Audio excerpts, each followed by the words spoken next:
Hello. Thank you for joining us at Lowballing with Joe and Alan. We have an exceptional show for you today. One of my favorite authors, whose work I've read, about 90% of, djmolles, just wrote Terminus, which I thought was ending that series, but we'll see where it goes from here. It was an excellent, excellent series. Last book was phenomenal. Totally brilliant. If you're into the post-apocalyptic genre, that's one you want to pick up. Hard paced, fast, hard hitting. It was great.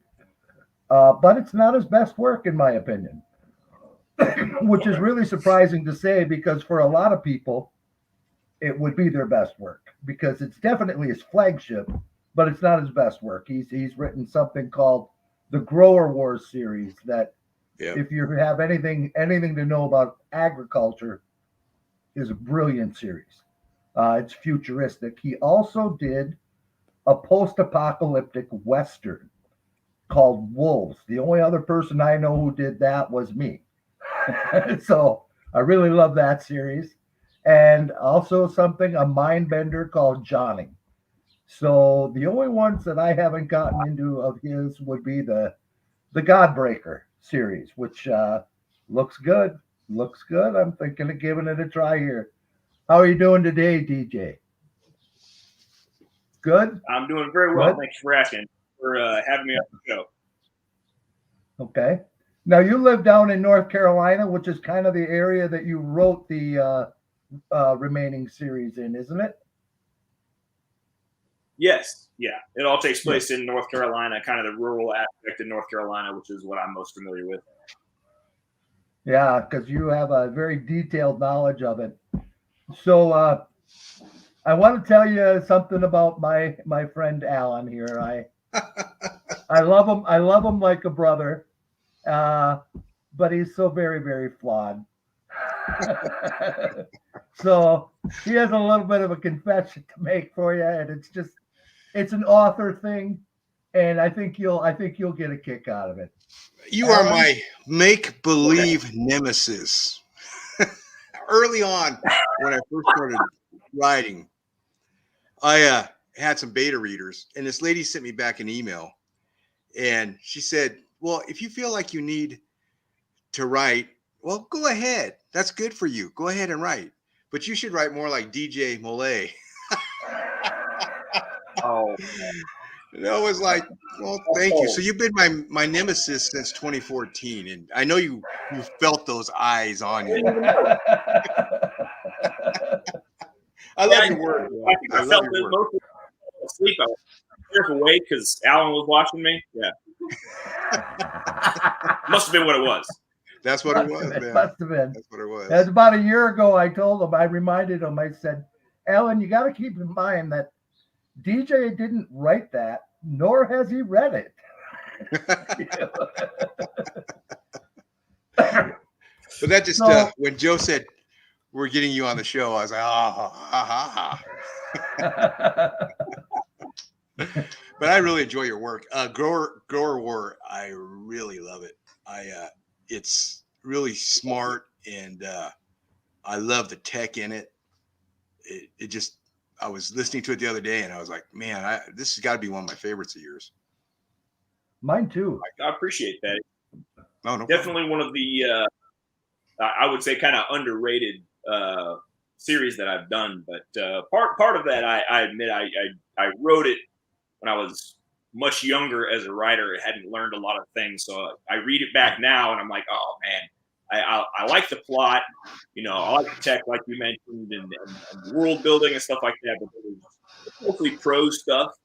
I'll go back and read through it and see some of those prose sections where I had an old time habit of saying things probably 3 times in different ways. And I'm like, oh man, I clean it up. So, I yeah, think I think we've all gone through that phase. Yeah. Oh, You definitely. know, yeah. Just the idea of the story is, to me, was really, a lot of it was original. I felt you the know way you what went I about it. what I liked was he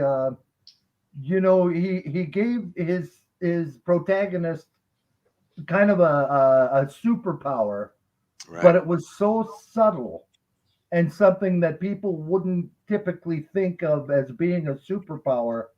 And the way you utilized it in the story, I thought it was brilliant. I thought you did a great job. I mean, the remaining is great, but Grower Wars, like Alan says, very smart, very good. And you look at things today, and it's like, wow. Well, who do you know? Yeah. No, well, actually, Now I then did. I went on. It kind of got boring. What was Say that? what? Go ahead. I'm listening to you. No, I was just saying. I end up talking too much. It kind of got born from doing a lot of reading about future war, like where war was heading. One of the most interesting things, or one of the things that I had the most fun with, was the new breeds, and I didn't just pull that out of my ass. Like I was doing a ton of research on like, well, where is warfare going? In the next few hundred years or so, and I was interested to find out that a lot of like wartime theorists were saying that like, well, there's this big push for like ladening down these soldiers with all this technology, but they're finding like it's got so many, it's very finicky, it's not reliable. And then there is the threat of directed EMPs, which is actually not completely science fiction. It's still somewhat theoretical, but it's possible to do with the right technology, in which case you would wipe out all that technology that the soldiers had. And so they were actually talking about how likely going to move towards genetically modified armor and large weapons, and be able to do that and carry that stuff around without having to be robotic or.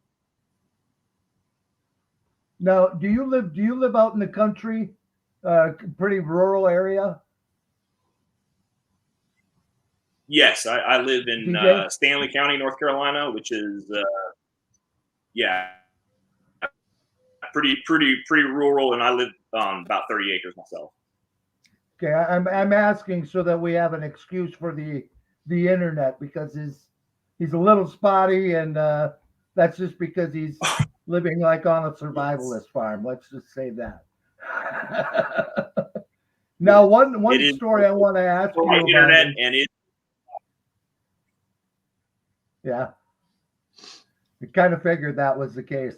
So, anyways, the story Wolves. I mean, you brought our technology right back to percussion cap handguns, and was that narrated by Christian Rummel as well? Because what he did with his voice in that novel, Yes, it was. What he did with his voice in that novel was incredible. I absolutely loved it. I heard somebody else who hated it, but I thought, wow, I've never heard anybody. His voice was so deep and so gruff and so, I don't know, bestial, animalistic. I don't know, but what he did in Wolves was, don't giggle at that, Alan. Everybody knows what you're thinking, but but really, Christian Rummel, I mean, I think he's an excellent voice actor as it is, and we've had shows where we just focused on voice actors because I think they're an important part of our business. But what he did with Wolves, I was very impressed. I thought that was excellent. Did you ask him to do that? It's very. Say that part again. Did you request that he be gruff like that in Wolves? Because it's different than the way he reads other novels of yours. No. I typically just he gets sent the manuscript and I let him do his thing. He's a super talented voice actor, so I trust him to just really kind of get a feel of the atmosphere that I'm trying to go for, and he takes it and runs with it. And I've never been displeased with anything that he's produced. So. Nice. No, I think he does excellent work. Truly. So, this business of being an indie author, I get the impression it's done very well by you. What was it like you getting set up in the business? I mean, you kept an extra job and you just I mean, were you a hit right off the bat, or did it take a lot of work setting up your business and your what's behind the scenes stuff? How was that for Well, you? it kind of started. I've been I was a teenager, really, and trying to get published since high school. With I had some short stories get published in little rags and stuff like that. But as far as getting a book published, never really had much success. And then kind of went off of writing for a while. And then I joined up with the local police department and spent 7 years doing that. And it was during that time, right around 2012, that I wrote the first remaining book, just as a artistic expression. I wanted to write again. I needed to have some sort of expression, and so I did that just for fun. And I said, I'm just going to write what I want to write. That's interesting to me. And after my wife insisted that I put it online, and we had heard about this newfangled thing called Kindle Direct Publishing. So, but I was like, nobody's going to buy it. Nobody's going to buy it. So she was like, well, just put it up on like a forum or something like that and see if people actually like it. So there was a forum called Zombie Squad that was, and it had a fiction section where like fans would submit their zombie stories. And so I started putting chapters on there, and people liked it. And so then Tara was like, well, you should put it on Kindle. And I did. And it kind of took off from there. But at first, first few months when it was out, I was like, oh, this is, I can buy a new gun with this, with this money. And then later on, I was like, oh, I could actually start facing bills with this, Yeah. And at that point in time, it picked the point that it was a whole business in and of itself. But I continued doing the police work until 2015 when I left. Oh, okay. So you're not with a publisher. You're independently published, correct?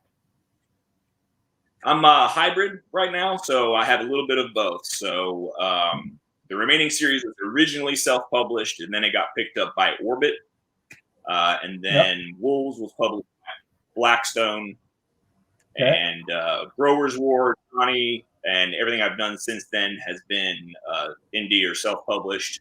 And then we have a fantasy book that's also coming out under Blackstone now. So I have some that's traditionally published and a good indie published.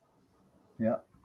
I'm kind of the same way. I have a publisher for one series, and then the rest is indie. Getting exposure among 3 million authors is kind of tough, and it sounds to me like your wife plays a big role in that. And good for you. You're a lucky man. Every author I meet doing the show is dedicated to their wives and their marriage, and I have great appreciation for that. So kudos to you, and keep up the good work. But now tell me about Johnny. Tell me about Johnny. Oh, that was a head scratcher. That head scratcher in more ways than one. Yeah, it was a really interesting idea that was I'm going to be honest. I'm going to just come out and be honest. It is not my favorite work that I've produced. Oh, really? Okay. For reasons, it was one of those that there was an initial vision that I had that just didn't end up making it like into the final manuscript. It was just, I don't think I had the writing chops to really take on the large scale vision that I had for it. And so it ended up getting, wasn't exactly what I wanted it to be. And I think that's my dissatisfaction with it. But it was, I had a lot of fun writing it, and it was, I needed to write something along those lines, because I wrote that off the back of Wolves. And Wolves was very much about, human beings being evil, and, the depths that you can go to when you're pushed into that life or death position. And then I really wanted to write something about like the good side of things, and that's kind of what Johnny kind of represented, was kind of our better nature as opposed to our worse nature, which was heavily on display in Wolves. And so that was kind of where Johnny got born from. Yeah. Well, and Johnny, to me, I took it as your first your first attempt at true science fiction. You know, because post-apocalyptic is more kind of the horror science fiction border, and with the post-apocalyptic western that was, but Johnny was a true science fiction novel. I have one like that that's time travel, and I got lucky. Mine turned out to be very good, but it left me dry, so I haven't been able to continue it. I mean, Mm. you know what it's like writing a series versus a standalone. A Yeah. standalone, you end it, and there's nothing left there for the story to go on.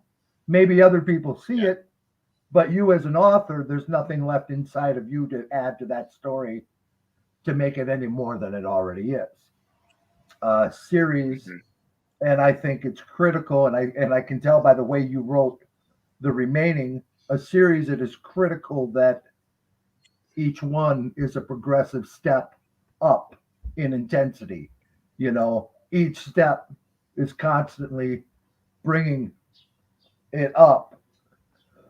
So the expectations in a series on a novel is heightened in a series more so than it is in a standalone. A standalone, they're fun because you can just go boom, here's a story and walk away from it. But a series Yeah. you live, a series you live. So um, I don't want to give any spoilers out. I like the way Terminus ended. I won't tell anybody if it's the end of the story or not, because that's up to you and how it goes. But I think you did a great job with it. What's next on your plate? Well, right now I am finishing up a standalone kind of a.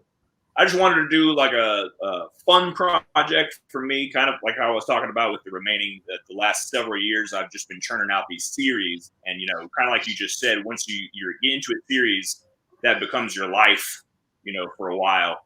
And so, I had the Harden series going for the last few years, and then on top of that, I was going back and forth between Harden and the Godbreaker series, and so now that I finished that up, I kind of wanted to take a little bit of a creative break and just do something fun that I wanted to do. And so I'm writing something that right now is tentatively titled The Book of Dog, and it's kind of a interesting philosophy piece from the perspective of dogs. So I've just had a blast. My favorite people.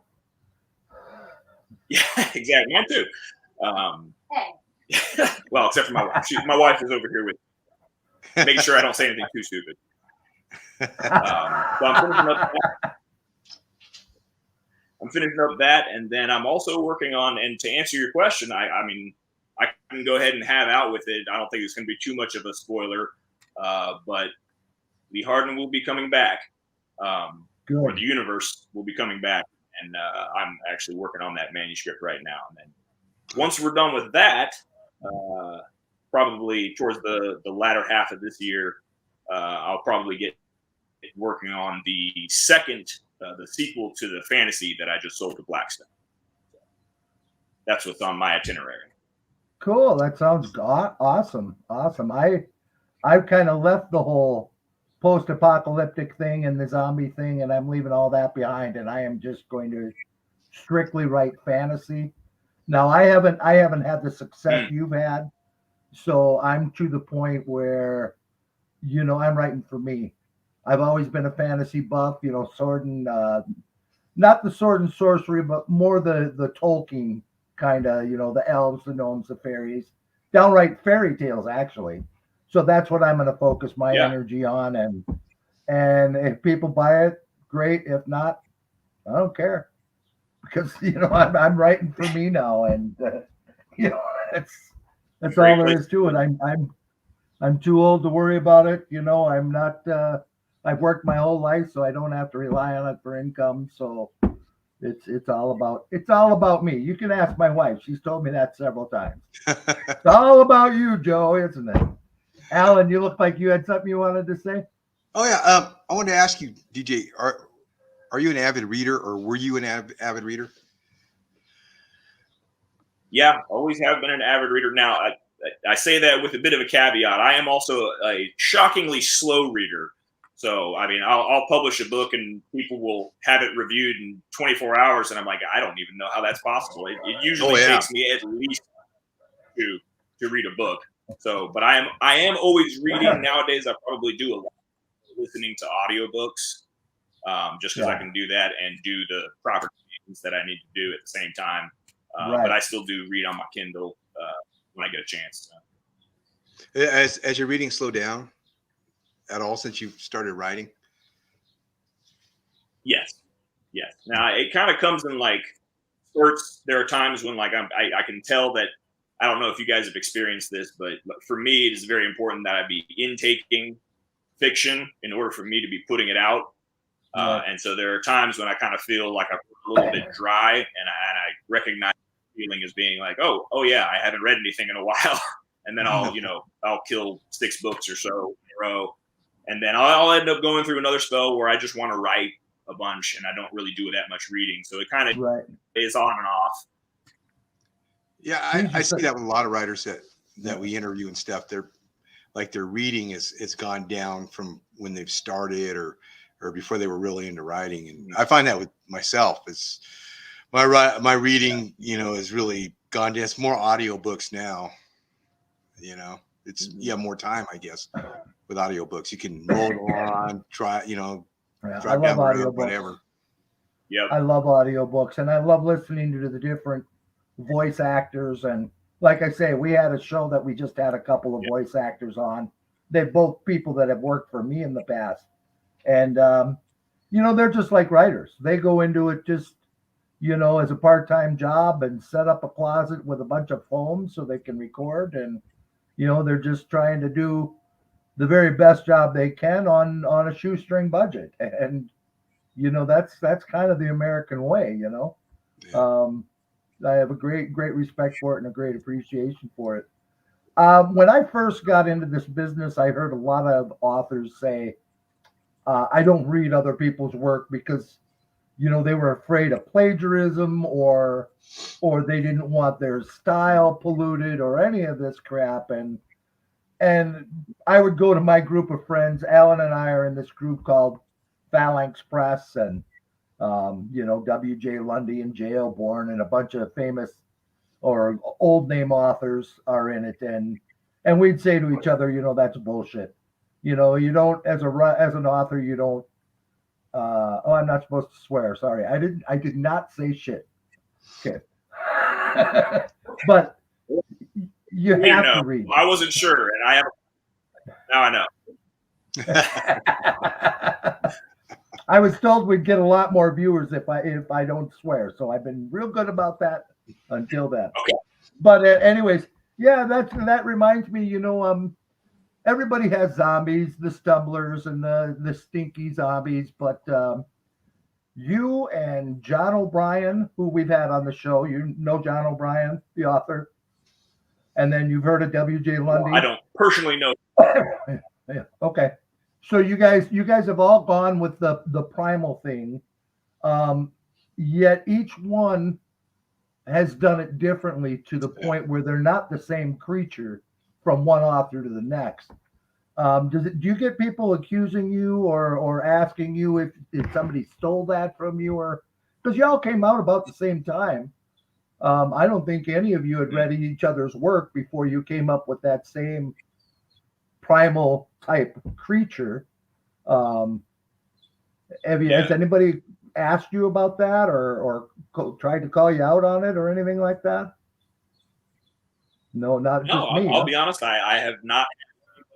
No, I haven't had any accusations of that nature or anything like that. But I mean, like you said, we all came out, I think, within the same year of each other, within a year of each other. I think so. Well, and there was just no way you could have read each other's work or anything like that.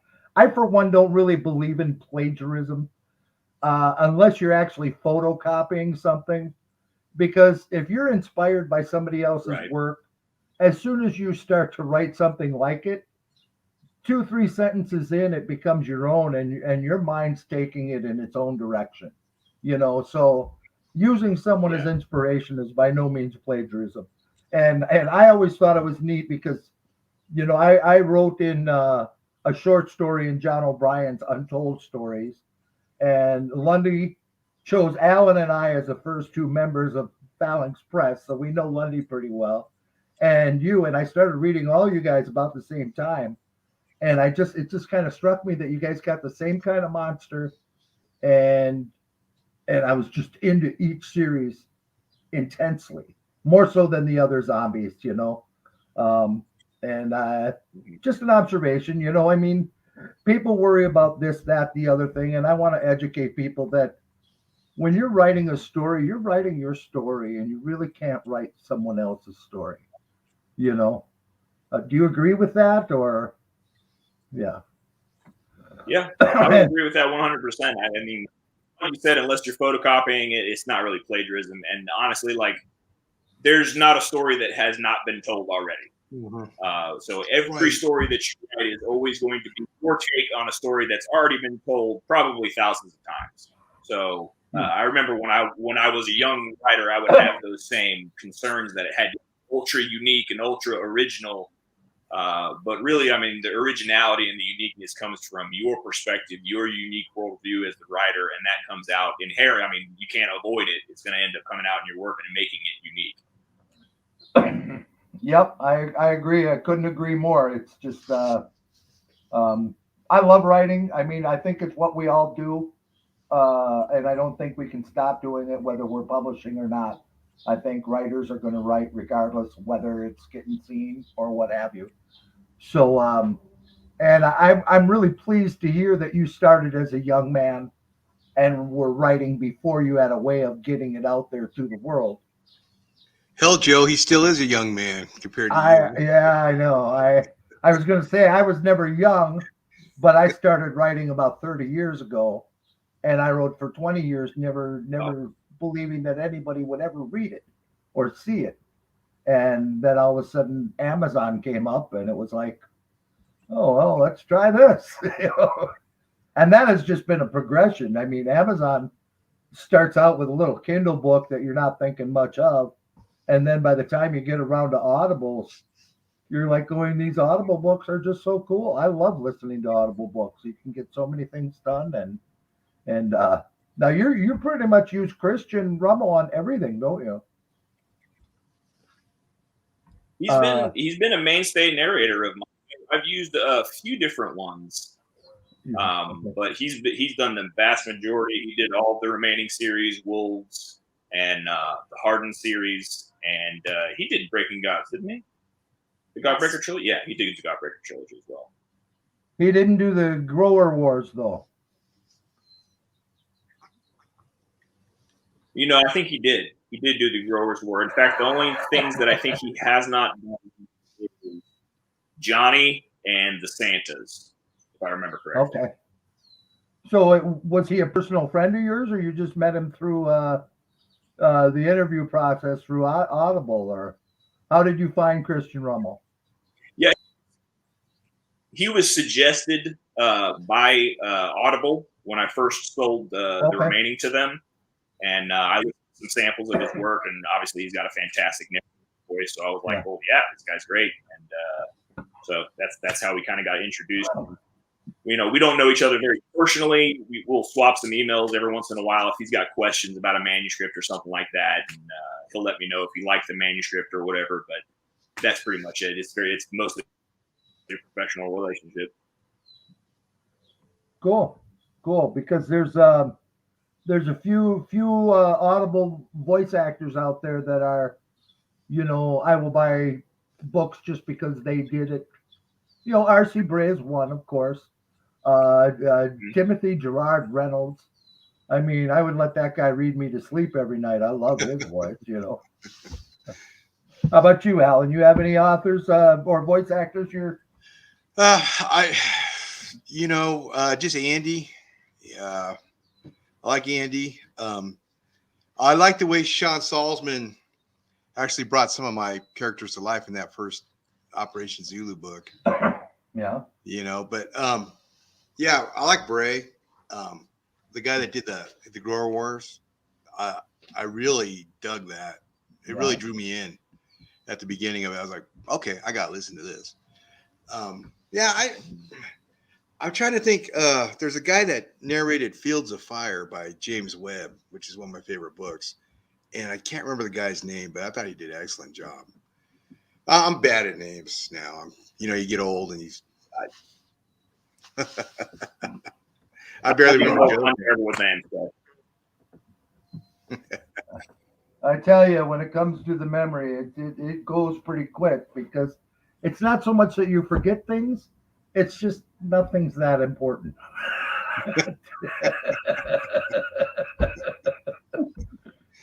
I had to go on to the Amazon page and look at DJ's profile like 3 times to remember Godbreaker, the one I haven't read. It's like I haven't read that one either. I remember when it came out, and there's just so much out there, and now I feel like I have to read that one. Definitely. I have to read that Johnny, because you're raving about it, Joe, and usually when you rave about a book, it's usually I would go Wolves. I would go Wolves first. Johnny was cool. Wolves first. Okay. Johnny was cool, but Wolves was a trip. It really was. I mean, he brings the gun technology right down to percussion caps and a revolver and if you didn't, well, I won't tell you, but Wolves is worth it. There's I like a good apocalyptic Western. So. There is a mix of newer technology in it, but it's kind of critical to the story, so we'll leave that alone. But yeah, I would definitely say Wolves I would read that before I would read Johnny. I think I'll be grabbing that tonight.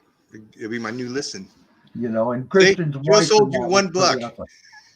Awesome. Hey, we sold you a book. All right, it was worth it. That's like another $3 in your pocket. You can't beat that.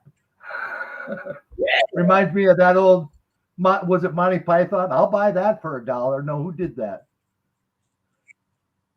I remember that. Yeah. Yeah, no, that'll be my new listen. Yeah, it was good. So I had something I was going to ask you, and then I just lost it. So, we were talking memory and stuff, and yeah, you do you lose it, and you don't remember everything. And I hear these people when they're writing a novel, they say, "Oh, I need to carry a notebook, so when I get these new ideas, I can write them down." And I thought, that would be a good idea. But then I always forget to carry a notebook. So. Do you do that, DJ? Do you? You know what I do? I actually I send yourself? text messages to myself. So yeah, I text. It's a quick way to get a thought down without having to open an app. I just send text messages to myself. I have a running conversation with myself. That's pretty smart. Do you have kids, DJ? Do you have children? I do. I have 3 kids. Homeschooled, of course. No, they're actually they're in an elementary school. Oh, okay. Everybody I meet now is so everybody's homeschooled, it seems, up here because nobody likes whatever. We won't get into politics. That's one thing Alan and I swore off. Our group that we hang out with is very political, and we said that when we did this show, we weren't going to do politics. We're just going to talk about what really interests us, and that's writing. Now, have you ever if you've ever read Tom Abraham, he's been on our show, and he's actually a news anchor, down in Texas, I believe it is. And he says the writing between that kind of writing and what was he won a Pulitzer, didn't he, Alan? Not a Pulitzer, but an Emmy. An Emmy. You won an Emmy. Yeah. So he says the writing from that compared to what you and I do is night and day different. Yeah. He says you can't even compare it. But go ahead. How much time do you spend a day writing, DJ? On a good day, let's say a good day. No, actually sitting at the keyboard. Well, I try to make every day a good day, but at least be disciplined enough to, as they say, buy chalk, but in chair, hands on keyboard. And I'll probably spend 4 hours a day doing that specifically, where I'm actually actively writing 2 hours in the morning, 2 hours in the afternoon. But there's a lot of other time that is just kind of spent outlining, brainstorming, kind of fleshing ideas out and stuff like that. And then that mostly just looks like me staring off into space. So. Yeah. And do you ever have a problem with block, writer's block? You know, I don't like to believe in a writer's block. There's always it seems to be there's always a cause. If I'm stopped up, it's that sounds weird. If it's not flowing freely, there's usually because I wrote a crappy chapter 2 chapters ago and it took the story off in a direction I didn't want it to go in, and I'm kind of feeling that, and so like my momentum is so when I do experience, I guess, what people would call writer's block, that's usually time for me to diagnose what did I screw up earlier, or what am I actively screwing up right now that's taken the joy out of the writing process for me. So yeah, for me, I get kind of blocked up when I've got exterior stress going on. I mean, I'm in a 38-year marriage, and we're always trying to plan ahead, and we don't always think alike. So, it's I'll get blocked up that way. And this spring has been real tough. I feel like I've eaten 10 pounds of government cheese. I'm so blocked up. But we need some writer's X-Lax. That's what you need, Joe. Yeah, I do. Maybe I should go out and do some shooting or something and clear my head. But Yep. I heard you mention guns. Do you like to do a lot of shooting? And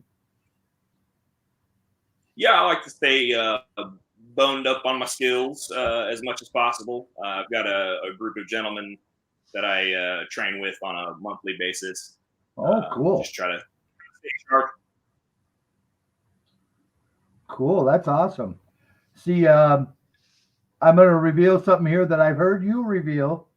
So I know it's not a secret, but I think a lot of people, by the way you write, would not know this. You're not military. You weren't in the service, were you? No. Yeah. Neither was I. Alan was Air Force. Yeah. Some people will say that's not in the service, Joe. Air Force. Yeah.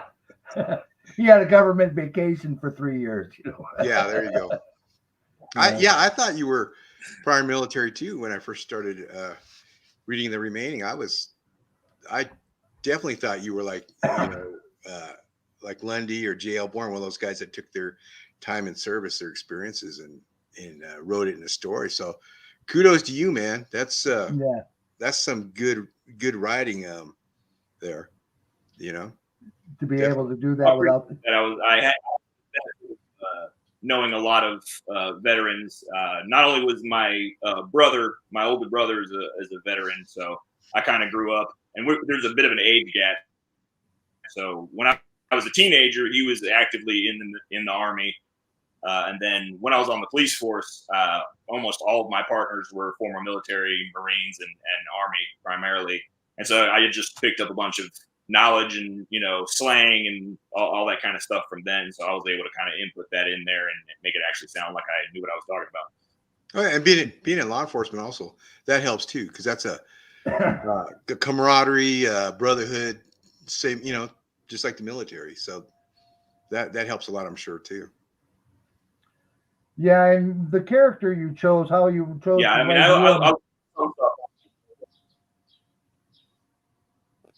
say that last one again.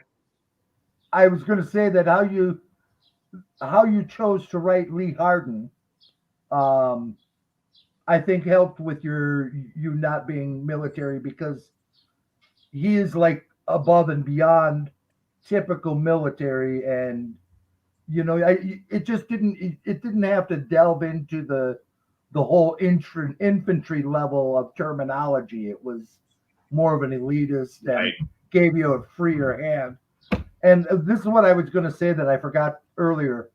There's one scene in that whole series that sticks with me. And I read it. It was before Audible came out, or while Audible was there, but I wasn't using it. And that's the scene of Lee and his first dog are driving in the truck, and his dog had been infected. And he had this guy who you in the back with his dog, and you didn't really trust the guy because you didn't know him that well yet. But all of a sudden he's like, Lee, Lee, Lee, and the dog is just tearing into him.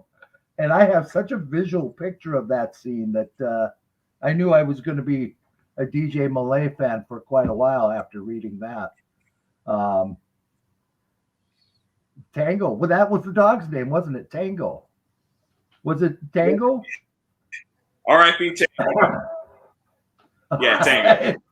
Hadley, that killed me. I read the book because of that dog. Hadley Thorne says that she's technically our boss for Wyrd Realities, which she's going to be angry at me because I forgot to mention we are a Wyrd Realities production. That's still on your shirt there, Joe. Did you get any blowback from that scene, DJ?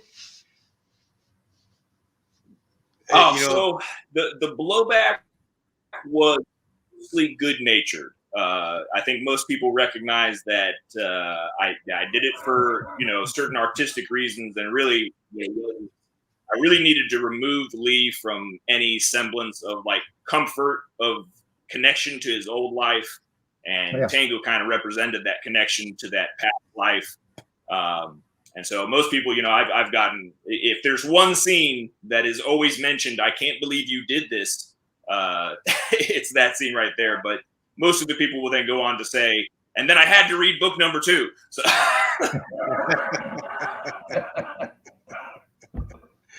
it wouldn't work the same with a cat, I guess, huh? No, not at all. That was a powerful scene. I'll tell you what. You just, because for me, you had written the guy that was in the back with the dog. I can't remember his name, but you had written him in a way that I never quite trusted him. He wasn't like a full-fledged. Later on, you find out he's cool. But at that point, you're just like, okay, we're behind Lee Harden, and he's the only one you can trust in these novels. Him and the people he rescued off the roof are the only good guys. Everybody else could be bad. And then all of a sudden, this bad guy is getting attacked by his dog, and they're going, no, not the dog. But it was really good, really well done, and it was powerful. Kudos to you. So a new writer coming up. Of course, they all feel they're going to be a multimillionaire overnight with their first novel because, of course, their novel is going to be so brilliant that us old timers could never even see it coming. What kind of advice would you give someone who's coming out with their first book? Right, like djmolles. Like Alan was told. I should have photocopied the remaining and changed the names. I don't know if you've ever read any of Alan's stuff, but he's got a unique style that nobody else could ever imitate. It's a lot of fun. It's fun. His reads are a lot of fun. It's like the constant 12-year-old in it. Sorry. Go ahead, Joe. Go ahead, DJ. Well, I was glad you're a big man for coming out and confessing here to DJ, and that was big of you, Alan. That was it's been eating me up since 2014. I suppose if I was to give someone a new writer coming out, I would probably tell them, don't let reviews get you worked up. A lot of time you don't know where those reviews are coming from. If you get a 1-star review, ignore it because those are usually vindictive and you've offended somebody's friend or something. And I don't pay any attention to a 1-star review myself. Do you read your reviews, DJ, still, or? So I will first release a book. I'll go on there and I'll just kind of skim through and see what people are saying for the first week or two. After that, most of the reviews are pretty much saying what somebody else has already said, but I do like to hop on there, and yes, I'll even look at the negative ones just because I'm curious, if I made any serious faux pas that 10 people all hated this thing. Well, that's a sign that maybe I shouldn't do that again. So I do read the reviews, but I don't consistently read them just after a release. Yeah. That's good. So what would you tell someone new coming up? What kind of advice would you give them? Impart your wisdom on me. I'm a new kid coming up, and my book is going to blow the world away, and you guys will never read anything like it. Sorry, old people, you're just never going to get what I got coming out. What would you tell somebody like that coming out? I hope it works out the way you think it will. But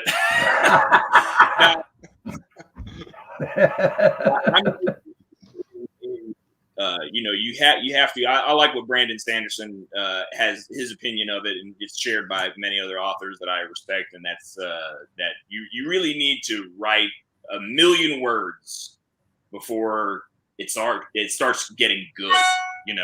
So keep that in mind. If you're coming into the market right now, yeah, you might be that one out of millions that is able to come in with their first book and blow us all away. But the reality is that for most people, there's a time period where you're going to be learning and hashing things out, figuring out your own process, trying to figure out how to get the best quality of manuscript, and also keep making more manuscripts, because we live in this age where people are content hungry and they don't have time.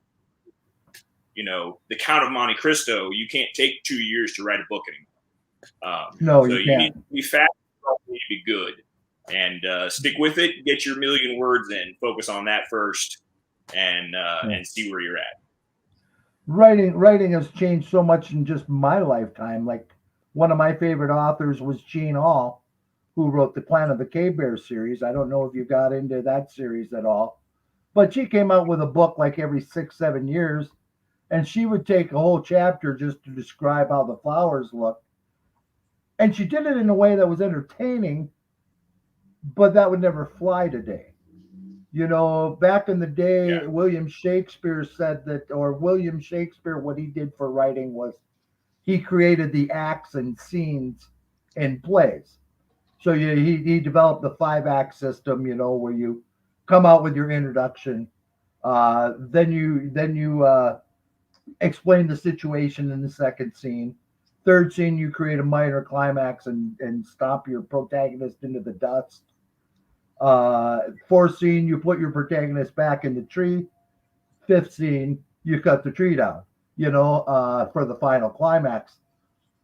With today's writing, everything has become so fast paced that instead of that encompassing the whole story, it almost has to encompass each chapter, So each chapter, we're like getting to the mini climax. We have 3 scenes in each chapter. It's got to start out, it's got to create the situation, and it has to explode.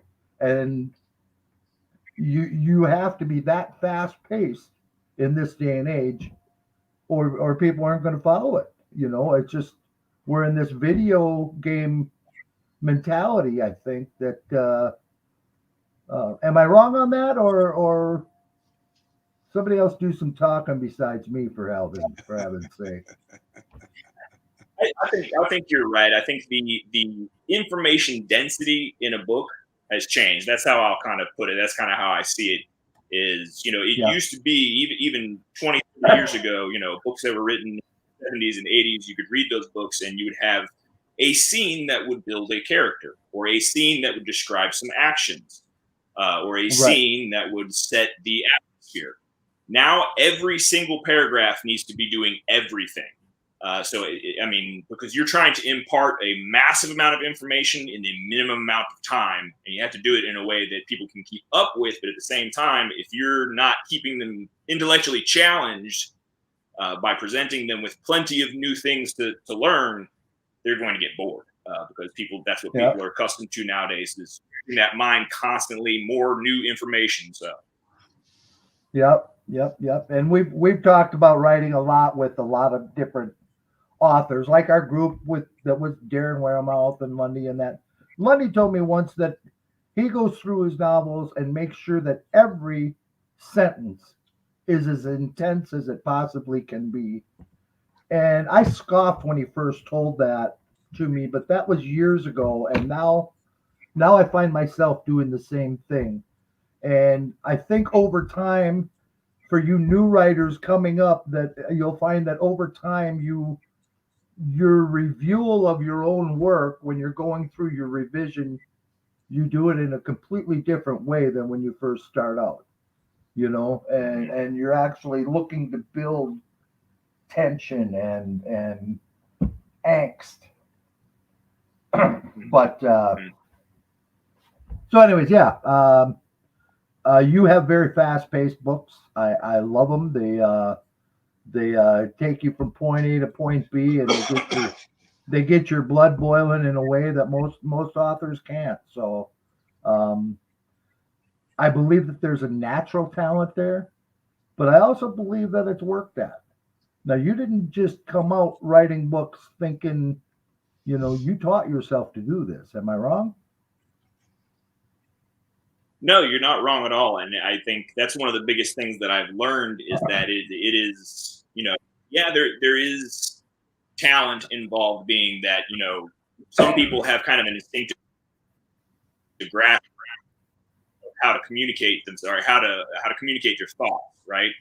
But then you also have to have a craft, and the craft has to be learned. You can't you're not born with craft. You can be born with some talent and some latent ability, but you're going to have to learn the craft.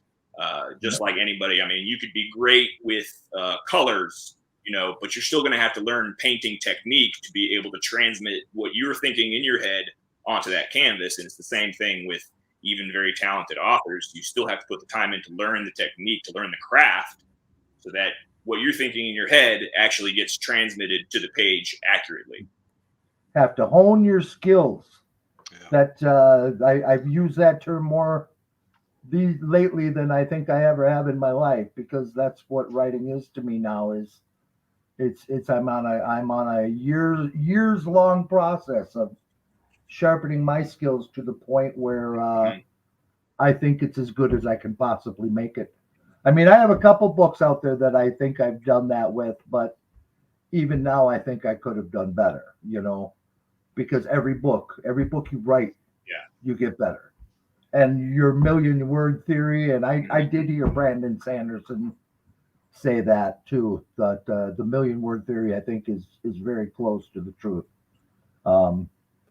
So anybody out there who's thinking about becoming a writer and is looking and watching here, you'll see from all of our lowballing episodes that there's nobody who's skating by.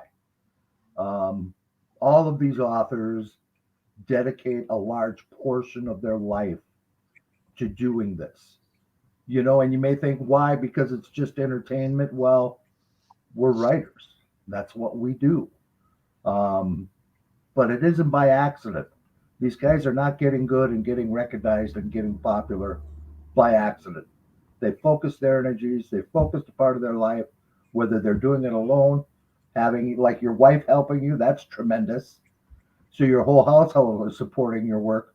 You don't let your kids read it, do you? DJ? No, they're not reading my work just yet. No. Hadley would like to know what are your thoughts on traditional publishing versus self-publishing? One better than the other? Common question. Yeah. I wouldn't say one better than the other. They both have their pros and cons. So traditional publishing, you have a bit of a hand to hold. You have people that are familiar with the market. They know how to market. You've got artists on your team. You've got professional editors on your team. So you have a corner, which is very, very nice. The downside of that is that you do lose some creative control. You lose control over how soon you can get it out. You lose control over what gets put into the book sometimes. So you have complete control over all of that when you self-publish, but it is just you. You are a one-man show. You don't have anybody else in your corner. It's, unless you have a wonderful wife.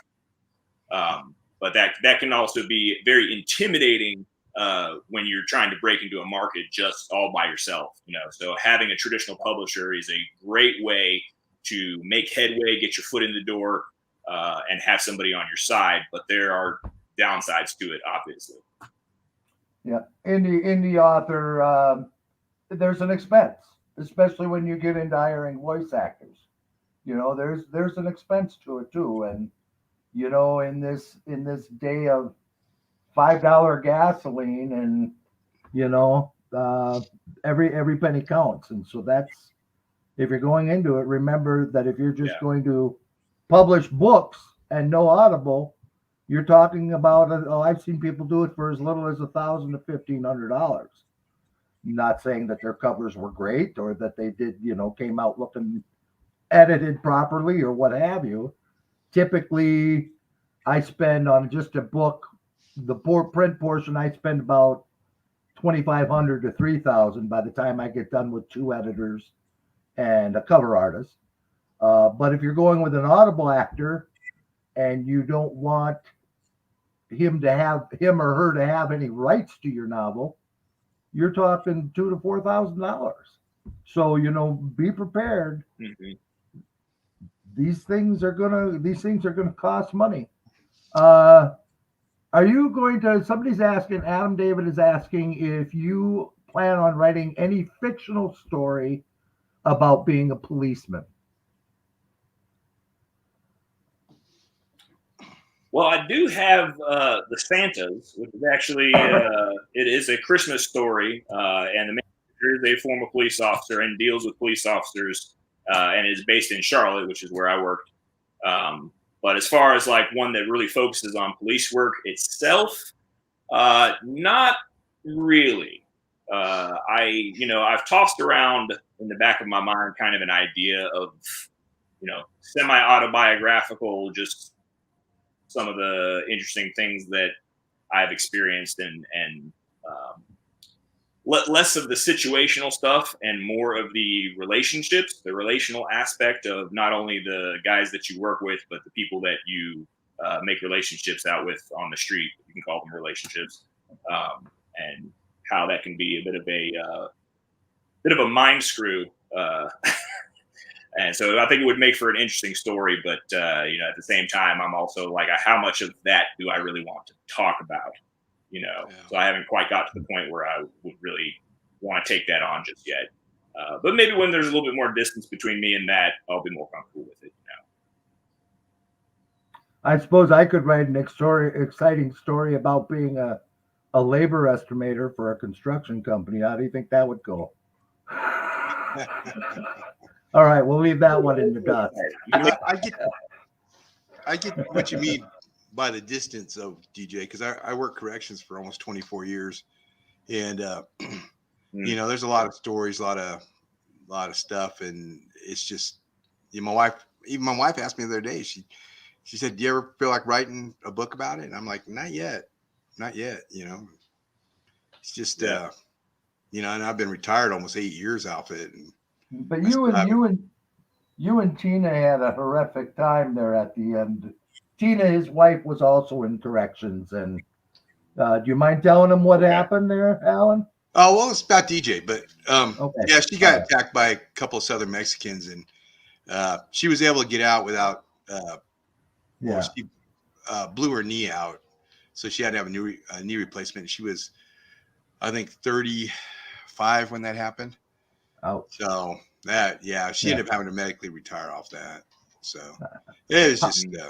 How long have you been married, DJ?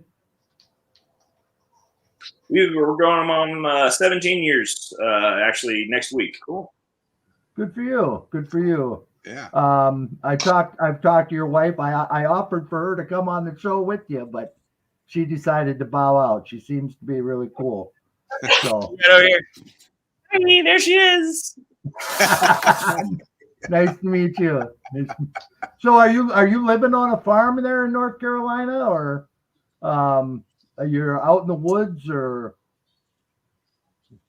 Yeah, we You're kind of have a hunting? little bit of a farm setup. It's slowly growing. The goal being just sustainability, food, water, Sure. energy sustainability. Uh, that's just been a long time goal of mine. As far as like what you would actually picture a farm, you might call it a micro farm.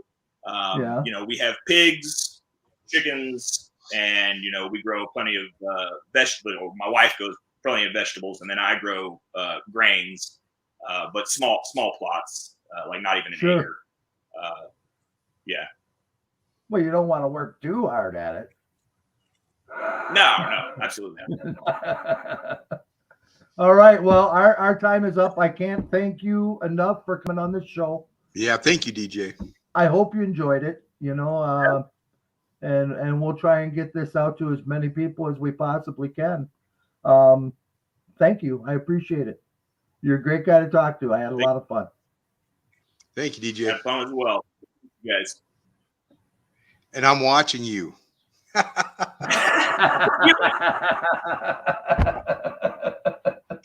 Your nemesis. All right. All righty.